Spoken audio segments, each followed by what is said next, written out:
New realist approach to the study of international relations, ಅಂತಾರಾಷ್ಟ್ರೀಯ ಸಂಬಂಧಗಳ ಅಧ್ಯಯನಕ್ಕೆ ನವ ವಾಸ್ತವವಾದಿ ದೃಷ್ಟಿಕೋನ. ಅದರ ಮೂರನೆಯ ಮತ್ತು ಕೊನೆಯ ಭಾಗ ಇದಾಗಿದೆ. ನಾನು ನವ ವಾಸ್ತವವಾದಿ ದೃಷ್ಟಿಕೋನದ ನೆಲೆಗಳನ್ನು ನಿಮಗೆ ವಿವರಿಸ್ತಾ ಇದ್ದೆ. I was explaining you the tenets of new realism: unipolarity, bipolarity, multipolarity, ಏಕಧ್ರುವೀಕೃತ ವ್ಯವಸ್ಥೆ, ದ್ವಿಧ್ರುವೀಕೃತ ವ್ಯವಸ್ಥೆ ಮತ್ತು ಬಹು ಧ್ರುವೀಕೃತ ವ್ಯವಸ್ಥೆ ನಾನು ಹಿಂದೆ ಎಕ್ಸ್ಪ್ಲೈನ್ ಮಾಡಿದ್ದೆ. ಅದರ ಮುಂದುವರಿದ ಭಾಗವಾಗಿ ನೆಕ್ಸ್ಟ್ ನೆಲೆ ಯಾವುದಂದರೆ ರಾಷ್ಟ್ರೀಯ ಹಿತಾಸಕ್ತಿ. National interest is the next tenet of new realism. ಈ ರಾಷ್ಟ್ರೀಯ ಹಿತಾಸಕ್ತಿ ಎನ್ನುವಂಥ ಶಬ್ದ ಅಂತಾರಾಷ್ಟ್ರೀಯ ಸಂಬಂಧಗಳಲ್ಲಿ ತುಂಬ ಸಲ ಬರ್ತದೆ. The concept of national interest we use many times in international relations. ಹಾಗಂದರೆ ಏನು? What is national interest? ನಮಗೆ ಅದರ ಅರ್ಥ ಸ್ಪಷ್ಟವಾಗಿ ಗೊತ್ತಿರಬೇಕು. Ensuring territorial integrity, protect human resources, economic development, military and technological capability constitutes national interest calculus of a state. ಪ್ರಾಕೃತಿಕ ಸಂಪನ್ಮೂಲಗಳು, ಮಾನವ ಸಂಪನ್ಮೂಲಗಳು, ಆರ್ಥಿಕ, ಮಿಲಿಟರಿ, ತಂತ್ರಜ್ಞಾನ ಸಾಮರ್ಥ್ಯವನ್ನು ಕಾಪಾಡಿ ಇತರ ರಾಷ್ಟ್ರಗಳ ನಡುವೆ ಒಂದು ರಾಷ್ಟ್ರ ತನ್ನ ಸುರಕ್ಷೆಯನ್ನು ಖಾತರಿಪಡಿಸುವ ಲೆಕ್ಕಾಚಾರವೇ ರಾಷ್ಟ್ರೀಯ ಹಿತಾಸಕ್ತಿ. ರಾಷ್ಟ್ರೀಯ ಹಿತಾಸಕ್ತಿಯನ್ನು ಕ್ಯಾಲ್ಕುಲಸ್, ಲೆಕ್ಕಾಚಾರ ಅಂತ ನಾವು ಅರ್ಥ ಮಾಡಿಕೊಳ್ಬೇಕು. ಲೆಕ್ಕಾಚಾರ ಯಾಕಂತ ಹೇಳಿದರೆ ಇತರ ರಾಷ್ಟ್ರಗಳ ಜೊತೆ ಸೇರಿಸಿ ಅದನ್ನು ನಾವು ಅರ್ಥ ಮಾಡಿಕೊಳ್ಬೇಕಾಗ್ತದೆ.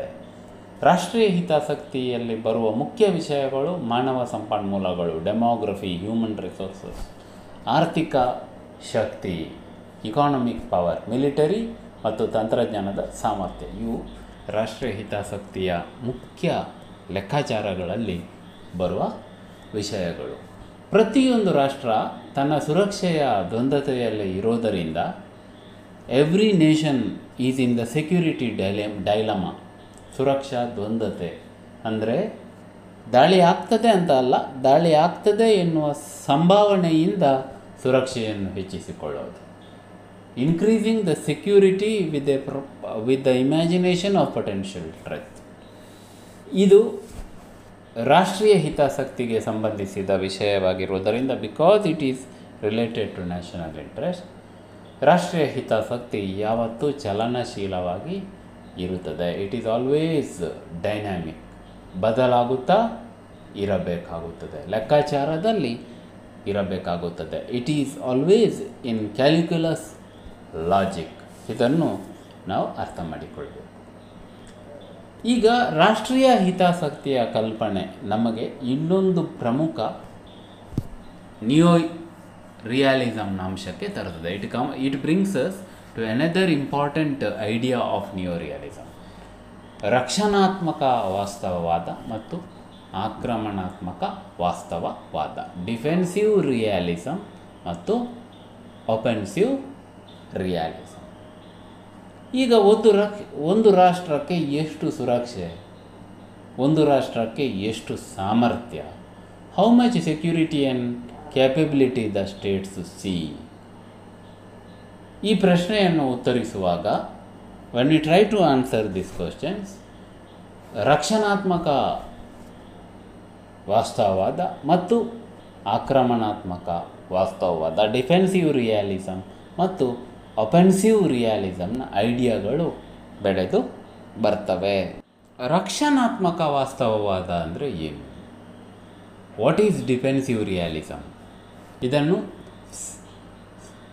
ಸೆಕ್ಯೂರಿಟಿ ಮ್ಯಾಕ್ಸಿಮೈಸರ್ ನೇಷನ್ಸ್ ಅಂತ ನಾವು ಇಲ್ಲಿ ಒಂದು ಕಲ್ಪನೆಯನ್ನು ಅರ್ಥ ಮಾಡಿಕೊಳ್ಬೇಕು. ಒಂದು ರಾಷ್ಟ್ರ ತನ್ನ ಸುರಕ್ಷೆಗೆ ಗರಿಷ್ಠ ಪ್ರಾಮುಖ್ಯತೆ ನೀಡಿದರೆ, if a nation gives maximum importance to its security, ಅದು ಸುರಕ್ಷಾ ಗರಿಷ್ಠತೆ, that is security maximisation. So ಸುರಕ್ಷೆಗೆ ಪ್ರಾಧಾನ್ಯತೆಯನ್ನು ನೀಡುವ ರಾಷ್ಟ್ರಗಳು, nations which give importance to security. ಈಗ ಕೆನೆತ್ ವಾಲ್ಸ್ ರವರು ಈ ಮಾದರಿಯ ರಕ್ಷಣಾವಾದವನ್ನು ಪ್ರತಿಪಾದಿಸುತ್ತಾರೆ. Kenneth Waltz propagates this model of new realism. ಏನಿದ್ರೂ ರಾಷ್ಟ್ರದ ಸುರಕ್ಷೆ ಮಹತ್ವ, security of a nation is crucial. ಇನ್ನು ಆಕ್ರಮಣಾತ್ಮಕ ವಾಸ್ತವವಾದ, ಅಫೆನ್ಸಿವ್ ರಿಯಾಲಿಸಮ್. ಇಲ್ಲಿ ರಾಷ್ಟ್ರ ಅಧಿಕಾರ ಗರಿಷ್ಠತೆಗೆ ಮಹತ್ವವನ್ನು ನೀಡುತ್ತದೆ. Here nations give importance to power maximisation. ಅದನ್ನು ಪವರ್ ಮ್ಯಾಕ್ಸಿಮೈಸರ್ಸ್ ಅಂತ ಕರೀತಾರೆ. ಈಗ ಸುರಕ್ಷೆ ಇರಲಿ, ಸುರಕ್ಷೆಗಿಂತ ಹೆಚ್ಚು ಅಧಿಕಾರ ಹೆಚ್ಚಿಸಿಕೊಳ್ಳುವಿಕೆ. The state gives primary importance to gain as much power as possible. ಎಷ್ಟು ಅಧಿಕಾರ, ಎಷ್ಟು ಸಾಧ್ಯವ ಅಷ್ಟು ಅಧಿಕಾರ, ಮಿತಿ ಇಲ್ಲ. ಪವರ್ ಮ್ಯಾಕ್ಸಿಮೈಸೇಷನ್, ಎಷ್ಟು ಬೇಕು ಅಷ್ಟು. ಇಲ್ಲಿ ರಾಷ್ಟ್ರಗಳ ಅಧಿಕಾರಗಳಿಗೆ ಮಿತಿ ಇಲ್ಲ. There is no limit to the powers. ಎಷ್ಟು ಬೇಕು ಅಂತ ಹೇಳಲಿಕ್ಕಾಗೋದಿಲ್ಲ. ನೋಡಿ, ಇಂಗ್ಲೆಂಡ್ ಭಾರತಕ್ಕೆ ವಸಾಹತುಶಾಹಿ ಹಿನ್ನೆಲೆಯಲ್ಲಿ ಬಂದಾಗ, when England came to India in the colonial background, ಓರ್ವ ಲೇಖಕ ಹೇಳ್ತಾನೆ, ಚಂದ್ರನಲ್ಲಿ ಎಲ್ಲಾದರೂ ಸಂಪನ್ಮೂಲಗಳು ಇದ್ದು ಅದನ್ನು ಪಡೆಯುವ ಸಾಧ್ಯತೆ ಇದ್ದರೆ, if the resources of the Moon would be made colonized, then England would have been in the moon itself. England ಚಂದ್ರನಲ್ಲೂ ಇರ್ತಿತ್ತು ಅಂತ ಹೇಳಿ. ಅಂದರೆ ಆಶೆಗಳಿಗೆ, ಅಧಿಕಾರಗಳಿಗೆ, ಸಂಪಾದನೆಗೆ ಮಿತಿ ಇಲ್ಲ. ಅಧಿಕಾರಗಳನ್ನು ಗಳಿಸ್ತಾ ಹೋಗಬೇಕು. Power has to be maximised. So security maximiser nations, defensive realism. Power maximiser nations, offensive realism. ಇದನ್ನು ನೀವು ಅರ್ಥ ಮಾಡಿಕೊಳ್ಬೇಕು. ವಾಸ್ತವವಾದ ಮತ್ತು ನವ ವಾಸ್ತವವಾದದ ಎಲ್ಲ ಕಲ್ಪನೆಗಳನ್ನು ಅರ್ಥ ಮಾಡಿಕೊಂಡ ನಂತರ, after we understand the basic ideas of realism and new realism, ಭಾರತವನ್ನು ವಾಸ್ತವವಾದಿ ದೃಷ್ಟಿಕೋನದಲ್ಲಿ ಹೇಗೆ ನೋಡಬಹುದು? How can we perceive India and the world in the new realist or realist approach? ಇದರ ಬಗ್ಗೆ ಸ್ವಲ್ಪ ವಿಶ್ಲೇಷಣೆ, ಸಮ್ ಅನಾಲಿಸಿಸ್ ಆಫ್ ದಿಸ್. ವರ್ತಮಾನದ ಜಾಗತಿಕ ವ್ಯವಸ್ಥೆ ಬಹು ಧ್ರುವೀಕೃತ. ನೋಡಿ, the global order was bipolar during cold war. ಶೀತಲ ಸಮರದಲ್ಲಿ ಅದು bipolar, USA, Soviet Russia. Then briefly unipolar, ಆನಂತರ ಸ್ವಲ್ಪ ಸಮಯ USA ಡಾಮಿನೆಂಟ್ ಆಗಿರ್ತದೆ. ಸೋವಿಯತ್ ಯೂನಿಯದ ಪತನದ ನಂತರ, after the disintegration of Soviet Union, ಈಗ ನಮ್ಮ ಜಾಗತಿಕ ವ್ಯವಸ್ಥೆ multipolar. Our global order is multipolar, ಬಹು ಧ್ರುವೀಕೃತ. ಚೀನಾ ಜಗತ್ತಿನ ಆರ್ಥಿಕ ಮತ್ತು ಮಿಲಿಟರಿ ಶಕ್ತಿಯಾಗಿದೆ ಎನ್ನುವುದರಲ್ಲಿ ಎರಡು ಮಾತು ಇಲ್ಲ. China is the world second largest economy and asserting power, ಬೆಳೆಯುವ ಅಧಿಕಾರ ಅದು. ರಷ್ಯಾ ಕೂಡ ಈಗ ಸುಮ್ಮನೆ ಕೂತಿಲ್ಲ. Russia is again asserting itself in the international level. Russia ಅದರ ಪ್ರಭಾವವನ್ನು ತೋರಿಸ್ತಾ ಇದೆ. ಇನ್ನು ಜರ್ಮನಿ, ಜಪಾನ್, ಬ್ರೆಜಿಲ್, ಇಂಡಿಯಾ ಇದೆಲ್ಲ ಮಿಡಲ್ ಪವರ್ಸ್ ಅಂತ ಪರಿಗಣಿಸಲ್ಪಡ್ತವೆ. ಮಾಧ್ಯಮ ಶಕ್ತಿಗಳು, ಮಾಧ್ಯಮ ಅಲ್ಲ, ಮಧ್ಯಮ ಶಕ್ತಿಗಳು. ಜರ್ಮನಿ, ಜಪಾನ್, ಬ್ರೆಜಿಲ್, ಭಾರತ ಇವೆಲ್ಲ ಮಿಡಲ್ ಪವರ್ಸ್. ಈಗ ಈ ಸಂದರ್ಭದಲ್ಲಿ ಜಾಗತಿಕ ವಲಯದಲ್ಲಿ ರಾಷ್ಟ್ರಗಳು ಅಪಾಯಗಳನ್ನು ಹೊರಲು ಸಿದ್ಧಲಾಗಿಸಿಕೊಳ್ಬೇಕು. ಅದೇ ರೀತಿ ಇತರ ರಾಷ್ಟ್ರಗಳೊಂದಿಗೆ ತೊಡಗಿಸಿಕೊಳ್ಳಲು ಪ್ರಯತ್ನಿಸಬೇಕು. Realistic approach in this context is willing to take risks. ಅಪಾಯಗಳನ್ನು ಹೊರಲು ಸಿದ್ಧರಿರಬೇಕು. And ready to engage with different powers. ಹಾಗೂ ಇತರ ರಾಷ್ಟ್ರಗಳೊಂದಿಗೆ ತೊಡಗಿಸಿಕೊಳ್ಳಲು ಪ್ರಯತ್ನಿಸಬೇಕು. ಆಲಿಪ್ತ ನೀತಿ ಅಂತ ಹೇಳಿ ನಾವು ಶಕ್ತಿಬಣಗಳಿಗೆ ಸೇರೋದಿಲ್ಲ ಅಂತ ಇರಲಿಕ್ಕೆ ಆಗೋದಿಲ್ಲ. ಮಲ್ಟಿಪೋಲಾರ್ ವರ್ಲ್ಡಲ್ಲಿ ಆಲಿಪ್ತ ನೀತಿ ಕೋಲ್ಡ್ ವಾರ್ ಇರುವಾಗ, non alignment is in the cold war context. ಈಗ ಮಲ್ಟಿಪೋಲಾರಿಟಿ, ಮಲ್ಟಿ ಅಲೈನ್ಮೆಂಟ್ ಆಗಬೇಕು. ಬಹುಬದಿಯ ರಾಷ್ಟ್ರಗಳ ಜೊತೆ ನಾವು ಹೊಂದಾಣಿಕೆ ಮಾಡಿಕೊಳ್ಬೇಕು ಎನ್ನುವುದನ್ನು ನೀವು ಇಲ್ಲಿ ಗುರುತಿಸಬೇಕು. ಭಾರತದ ವಿದೇಶಾಂಗ ಮಂತ್ರಿ, ಈಗಿನ ವಿದೇಶಾಂಗ ಮಂತ್ರಿ, the present external affairs minister of India S Jaishankar ಇತ್ತೀಚೆಗೆ ಒಂದು ಪುಸ್ತಕ ಬರೆದಿದ್ದಾರೆ. Has recently written a book the India way ಅಂತ ಹೇಳಿ, ಭಾರತದ ದಾರಿ ಅಂತ ಹೇಳಿ. ಈ ಪುಸ್ತಕದಲ್ಲಿ ಇನ್ ದಿಸ್ ಬುಕ್ ಅವರು ವಾಸ್ತವವಾದಿ ದೃಷ್ಟಿಕೋನವನ್ನು ಪ್ರತಿಪಾದಿಸ್ತಾರೆ. ಈ ಪ್ರಮೋಟ್ಸ್ ದ ರಿಯಾಲಿಸ್ಟಿಕ್ ಅಪ್ರೋಚ್.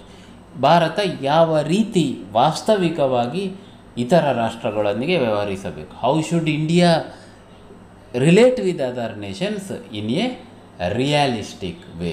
ಅದರಲ್ಲಿ ಯಾವ ಮುಖ್ಯ ಐಡಿಯಾಗಳು ಇವೆ ಅಂದರೆ, the basic ideas of that book are: ಬಹು ಧ್ರುವೀಕೃತ ಜಗತ್ತಿನಲ್ಲಿ, ಇನ್ ದ ಮಲ್ಟಿಪೋಲಾರ್ ವರ್ಲ್ಡ್, ಬಹುಬದಿಯ ನೀತಿಯನ್ನು ರಾಷ್ಟ್ರ ಅನುಸರಿಸಬೇಕು. India should follow multi alignment policy.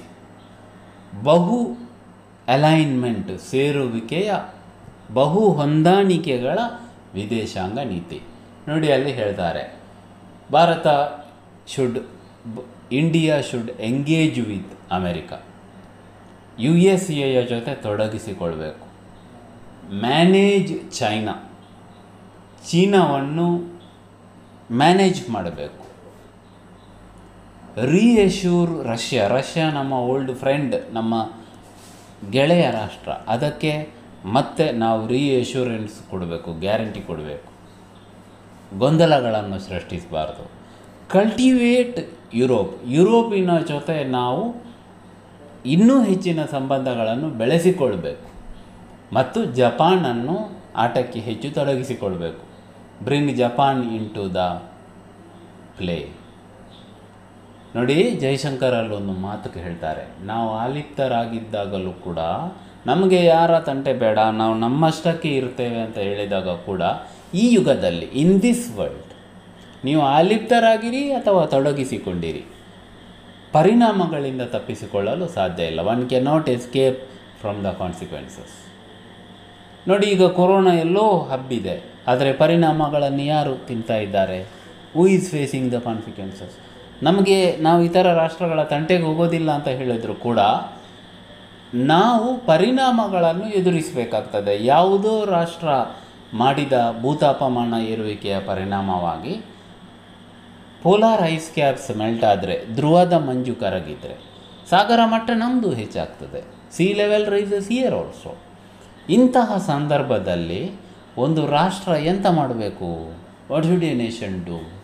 ತನ್ನ ಆಸಕ್ತಿಗಳನ್ನು ಬಲವಾಗಿ ಸಮರ್ಥಿಸಬೇಕು. It should protect its interest powerfully. ಅದೇ ರಾಷ್ಟ್ರಧರ್ಮ. That is national interest.